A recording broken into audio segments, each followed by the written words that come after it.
Subscribe channel Truth.id dan aktifkan lonceng notifikasi untuk mendapatkan informasi seputar live streaming dan video khotbah terbaru. Posisi tombol subscribe berada di kanan atas channel kami dan jangan lupa nyalakan loncengnya.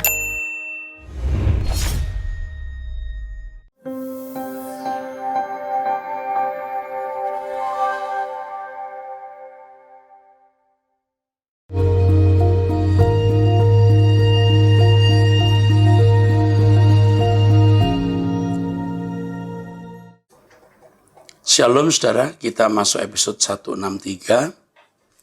Ini pertanyaan 163 ya, pertanyaan pertama dari 0813 29286 dan seterusnya. Mau bertanya Pak, yang terhormat 1 Korintus 6, 9-10, untuk banci dan pemburi tidak mendapat bagian dalam kerajaan Allah. Yang benar dengan khotbah Bapak gimana kejelasannya? Kejelasannya orang-orang yang melakukan praktek homoseks, lesbian, dan tidak bertobat, itu masuk neraka. Sebab itu merupakan sex abuse, ya, salah. Penyimpangan seks, ya, dan itu salah. Jadi, saudara-saudara yang berkeadaan seperti ini harus bertobat. Nah, ada orang yang sejak kecil memang berkeadaan seperti itu. Lalu bagaimana Pak? Ya, jangan praktek. Usahakan mengalami pemulihan. Nah, tidak sedikit yang memiliki keadaan seperti itu karena pergaulan, ya, melalui pergaulan. Ada karena pergaulan sehingga ini saudara terjerumus ke dalam lesbianisme ini ya. Lesbianisme homoseks. Ini bisa disembuhkan. Bisa disembuhkan dengan usaha yang serius. Saya percaya bahwa Tuhan akan memberikan kita pertolongan. Karena tidak ada yang mustahil bagi Tuhan. Ya. Pasti ada pertolongan Tuhan ya. Itu saya kira cukup. Tidak usah diperpanjang, jelas ini suatu yang salah. Tetapi saya minta kepada kita semua yang tidak terlibat dalam dosa ini, jangan menghukum dan menghakimi semena-mena saudara-saudara kita yang berkeadaan seperti itu. Baik karena sejak lahir maupun karena pergaulan. Dalam tanda kutip mereka orang-orang sakit mungkin ya, yang butuh pemulihan, perhatian dan kasih. Ya. Kalau Anda dari sejak kecil memang berkeadaan seperti ini, Anda bisa paling tidak melakukan praktek, tidak mempengaruhi orang dan menjerumuskan orang kepada keadaan yang menyimpang itu. Jangan membuat orang lain jadi menyimpang. Ya. Ini fakta yang ada bahwa ada orang yang memang secara hormonal tidak normal. Nah, saudara jangan melakukan praktek. Dan juga jangan mempengaruhi orang lain sehingga orang lain menjadi terjerumus dalam praktek dosa ini.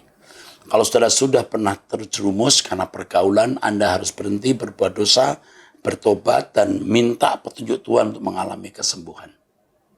Ya, bagi pihak orang yang tidak terjerumus dalam dosa ini, jangan memandang mereka itu lebih jahat dosanya. Semua perbuatan yang tidak sesuai dengan kesucian Allah itu dosa.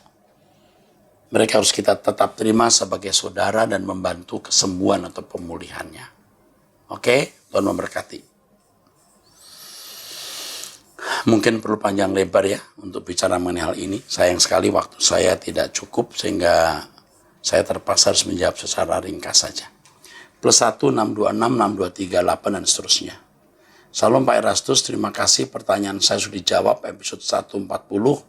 Yang pertama lagi, saya senang sekali akan saya ikuti pesan Bapak. Saya mau tanya lagi kan Pak, Bapak bilang lebih baik ke gereja daripada online karena bisa ada komunikasi satu dengan yang lain. Tapi saya tidak mau lakukan itu, takut salah ngomong, lebih baik selesai kebaktian langsung pulang. Oh iya, lihat situasinya dan lihat tempatnya. Ini kan idealnya begitu. Kita bersaudara, bersekutu, berjemaat, memiliki komunitas. Tetapi kondisi-kondisi ekstrim ya kita terpaksa tidak bisa seperti itu ya, tentu beda. Dan baru-baru ini istri seorang suami telepon saya bilang jangan ajak suaminya nyanyi lagi karena masa lalu suaminya jelek, sempat punya anak di Indo. Dia takut ada apa kali sama saya dan cici saya. Karena suami ini suka nyanyi lagu Mandarin. Dia orang Batak, karena di gereja kita hanya saya dan cici saya yang bisa nyanyi Mandarin. Itu pun kita nyanyi baru belakangan ini. Singkat cerita dia tegur saya, katanya ada orang bilang saya dan cici mau bikin cemburu. Diajak suami nyanyi pada suaminya yang selalu ajak kita nyanyi Mandarin. Saya bilang kasih saya pun suami kamu saya nggak mau. Sampai saya ngomong gitu saking kesalnya. Yang omong itu pasti dua orang yang musuhi saya. Kita anggap mereka semua adik saya karena mereka semua di bawah saya umurnya sampai peristiwa kepada Bapak Gembala saya jelaskan semua. Karena saya bekerja di sana 20 tahun lebih kok bisa ya orang sembarang ngomong. Saya tahu yang sampaikan berita ke wanita pasti kedua wanita yang memusuhi saya yang saya sudah sampaikan di episode 140 cerita ini. Sekarang pertanyaan saya, sebentar ya. Itu mah terjadi di mana-mana, fitnah, menjelekkan, itu di mana-mana. Take it easy lah, jangan diambil hati. Ya udah senyum saja. Pokoknya tidak gitu. Ini Anda tuh kelihatan kesalnya. Nggak usah, itu mah little bit problem ya, small problem ya, nggak bukan masalah besar ya. Sekarang pertanyaan saya. Peristiwa ini suami saya nggak tahu loh, ya suami saya boleh Amerika, bukan Indo. Apakah saya perlu kasih tahu dia? Karena saya sama dia dulu waktu dia baru main di gereja dia. Karena saya sama dia dulu waktu dia baru main di gereja dia. Saya bilang kalau pelayanan jangan suka melihat orang. Kadang orang mengecewakan. Suami pelayanan di gereja boleh, kadang dia ke gereja saya juga. Dan dulu sebelum pandemi saya sering ada di kebaktian di rumah. Thank you so much Pak Erastus. Anyway, saya dari LA nanti next year mau ke Indo lagi. Kalau udah aman doain ya Pak Eras. Saya ajak suami mau belajar pelayanan di sana. Bolehkah ketemu Pak Erastus sana? Sure, my pleasure ma'am. Tuhan berkati Pak Eras dan Erastus dan tim di mana saya berada. Saya kira you cerita kepada suami lebih baik daripada nanti suami dengar orang lain. Sangat mungkin suami Anda mendengar. Apapun resikonya ceritakan kepada suami. Itu sebaiknya. Tetapi tunggu waktu beberapa saat ini. Kalau Anda mulai menghindari pertemuan dengan mereka, kondisi teduh lalu nggak sampai kemana-mana, ya nggak usah diceritakan. Tapi kalau sampai kira-kira mulai meluas hal tersebut, suami Anda harus dengar. Nah, jadi langkah yang Anda lakukan sudah bagus. Udah jangan lagi lama-lama di gereja. Selesai kebaktian pulang. Sampai masalah itu reda. Jangan gabung dengan laki-laki ini. Sama sekali jangan bersentuhan. Terima telepon pun juga hindari. Ya, saya kira itu cukup. Ya. Dan kalau ternyata masalah ini meluas, saudara ya sampaikan kepada suami. Ya. Oke, kalau Anda datang ke Jakarta, ketemu saya boleh, you are welcome in my place. Oke. Tapi sekali lagi jangan kesel ya, itu bukan masalah besar. Anda kok kelihatan kesel gitu ya. Itu bukan masalah besar, ya. Oke. 0895126676 dan seterusnya, laki-laki usia 52 tahun, Sinode Lama Bogor. Salam Pak Era Septono, hamba Tuhan, kekasih Tuhan, mentorku, kakak rohaniku, teladanku. Terima kasih yang tak terhingga. sehingga saya menemukan kebenaran sejati yang tidak bisa ditukar dengan apapun. Saya merasa masuk dapur api candra di muka. 30 tahun lalu berawal sakit koma 2 minggu, mengalami 2 Petrus 3, 12 sampai 3 kali. Apa maksudnya ini? Diperlihatkan gerombolan orang juga 3 kali, begitu dekat orang-orang LB3 ya. Terus saya merasa orang-orang pada orang-orang pada nunggu saya. Ini selama 30 tahun baru cerita ke Bapak, mohon pencerahannya. 2 Petrus 3, 12, ini mesti dibaca dulu nih.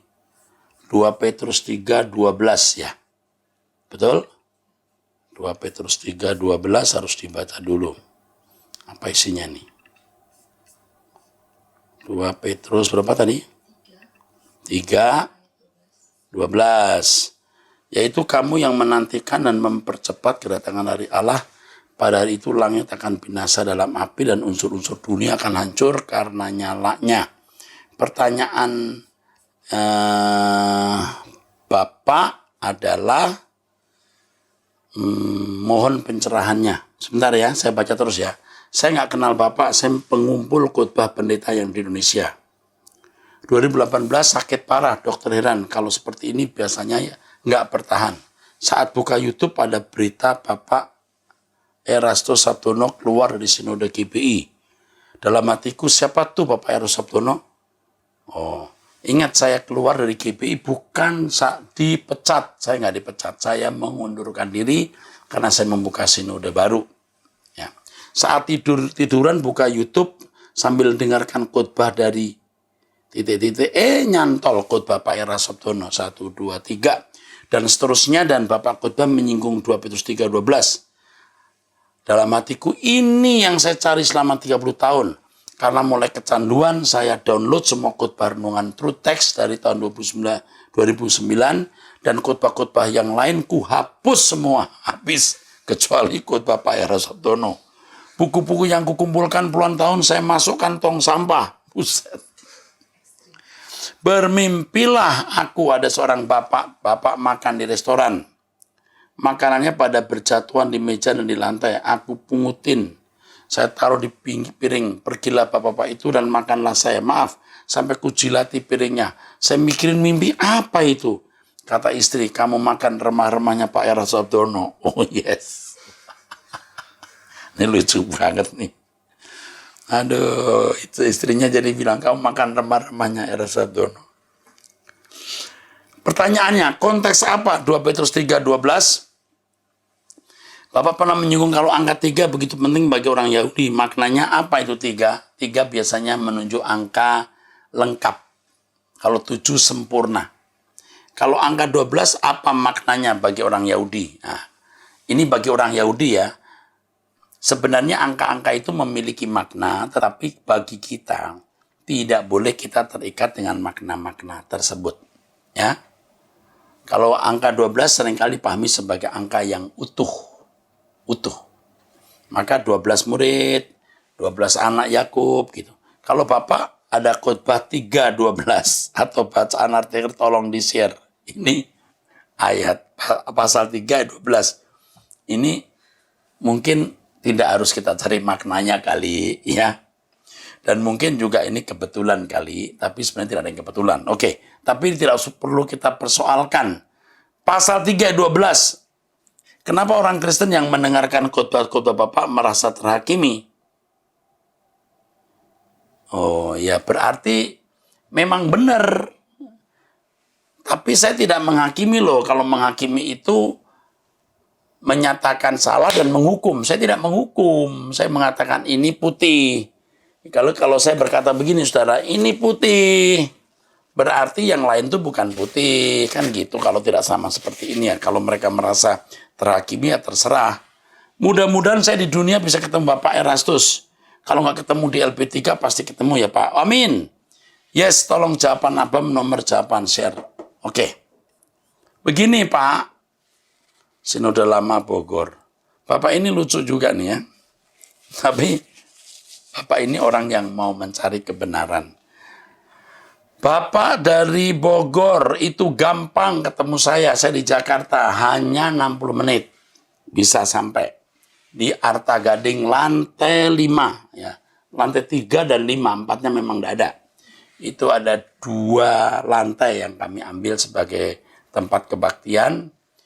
Lantai 3 itu untuk kampus, lantai 5 itu untuk ibadah yang bisa nampung sekitar 3.500 sampai 4.000 jemaat. Nah, kepada Bapak ini saya sambut datang ke tempat saya. Senang sekali Bapak bisa datang. Nah, Bapak pernah mengalami keadaan koma, ini pasti istimewa. Pasti istimewa. Saya kasih tahu ya Pak, aku juga pernah mengalami tahun 2001. Usus buntu saya pecah. Karena nggak diketahui usus buntu, sampai saya harus di ujung maut.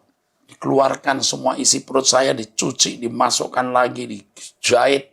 Saya mengalami kardiogram saya lurus.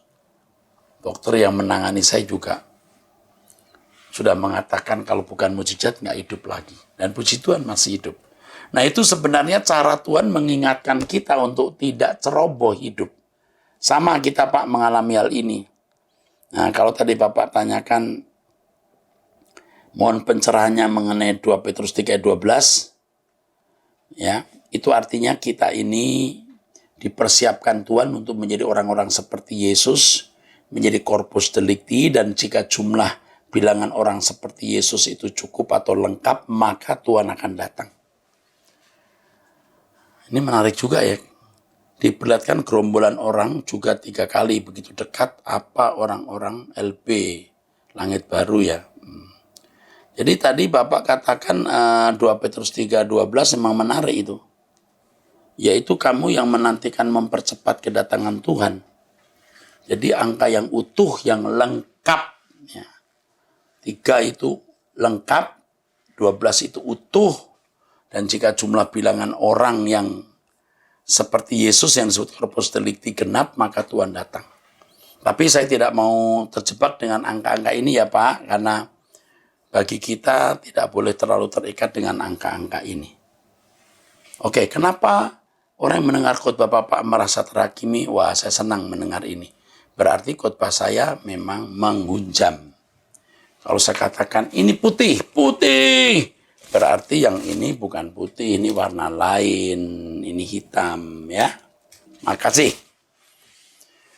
08524478 dan seterusnya. Salam Pak Pendeta Erastus, saya sebagai pemuda Kristen sangat menyukai setiap tayangan yang Bapak bagikan di YouTube.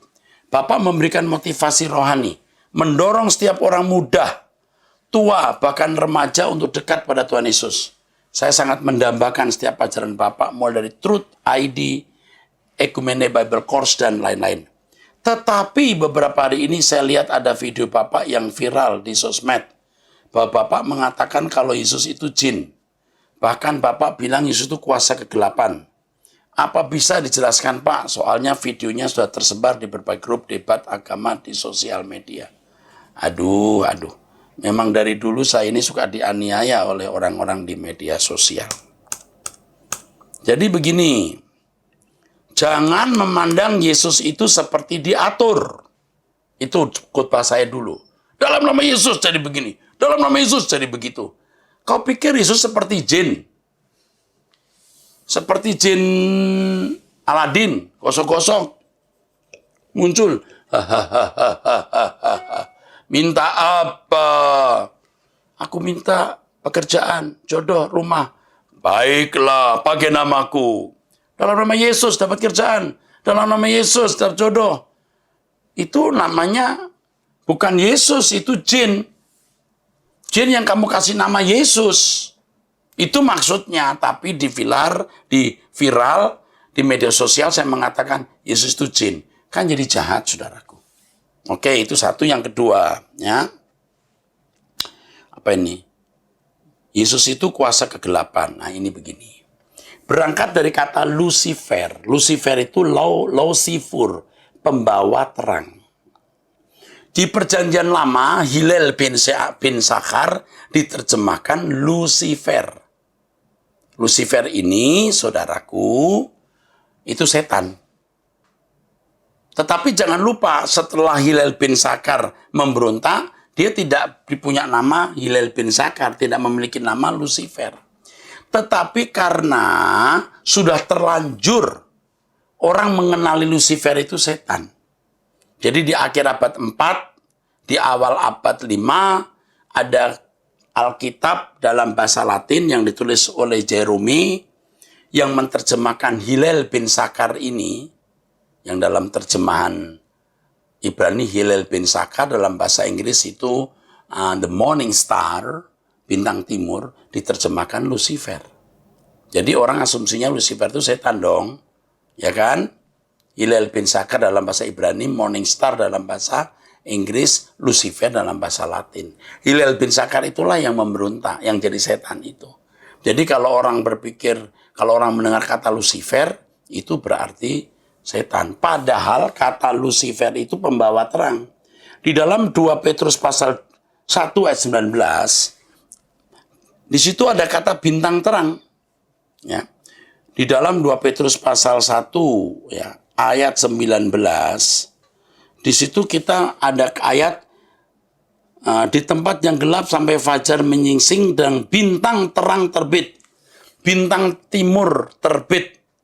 Bintang timur ini di dalam bahasa Latinnya diterjemahkan Lucifer juga. Di ini. Nah, di liturgi orang-orang Kristen di abad pertengahan, gereja tertentu ya, satu denominasi gereja yang besar, menggunakan kata Lucifer ini untuk Yesus. Jadi Lucifer menerangi kami. Maksudnya bukan setan, tapi bintang timur yang terang menerangi kami. Nah itu maksudnya. Tapi saya tidak mengatakan Yesus itu kuasa kegelapan. Di abad pertengahan kata bintang timur, ya ini liturgi dalam bahasa Latin, menggunakan kata Lucifer. Tapi bukan Lucifer yang menunjuk kepada setan, tapi Yesus. Berangkat dari 2 Petrus pasal 1 ayat 19 tadi, bahwa bintang timur itu menerangi hati. Itu maksudnya. Lah orang kok bisa loh membalikkan begitu? Pak Eras bilang Yesus itu kuasa kegelapan. Ini bukan jahat loh saudara, ini sangat-sangat bengis ya, nggak boleh begini. Videonya tersebar di berbagai grup debat agama di sosial media. Nggak begitu ya.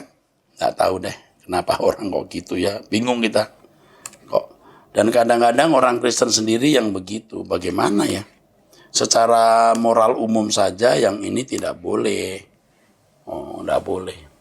Tapi saudara yang mendengarkan khotbah saya kan tahu ya. Nggak begitu maksudnya ya.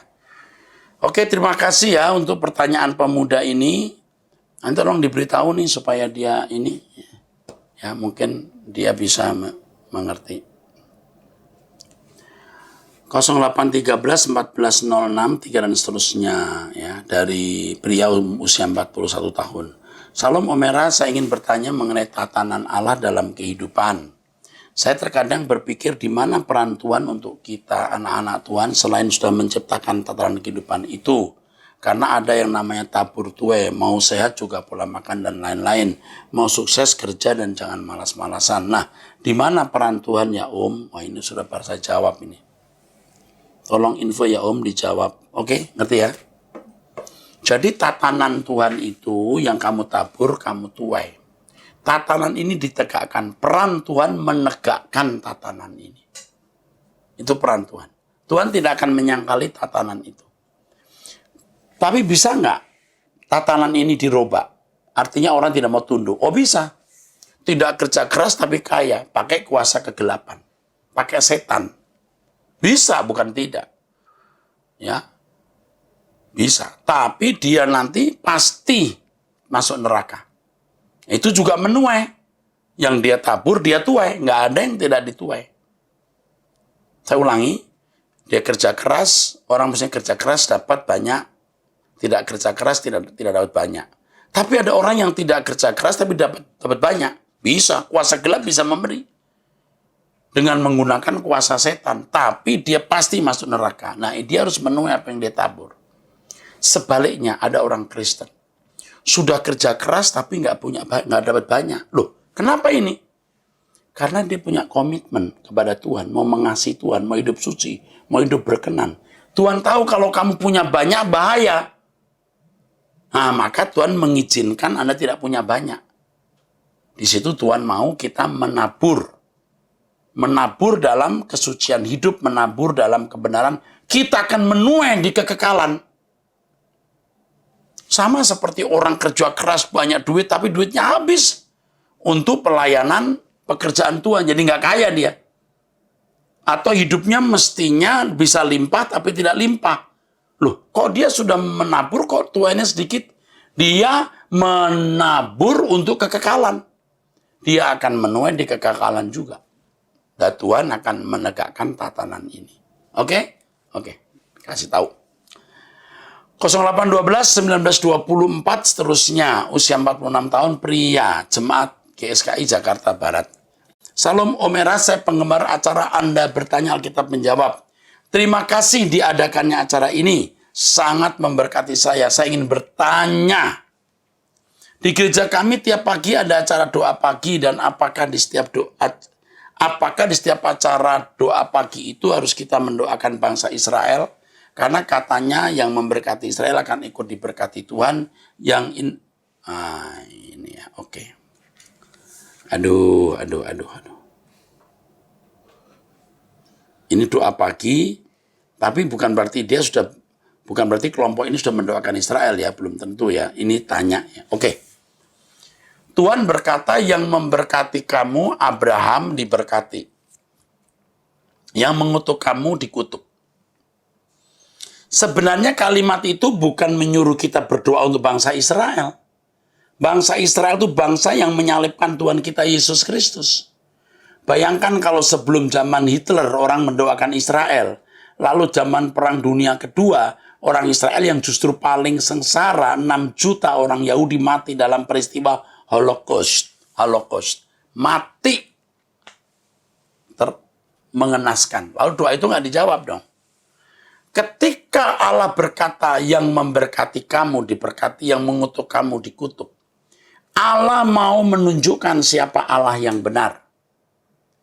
Bahwa pada akhirnya yang disebut keturunan Abraham, yaitu anak-anak perjanjian itu diberkati.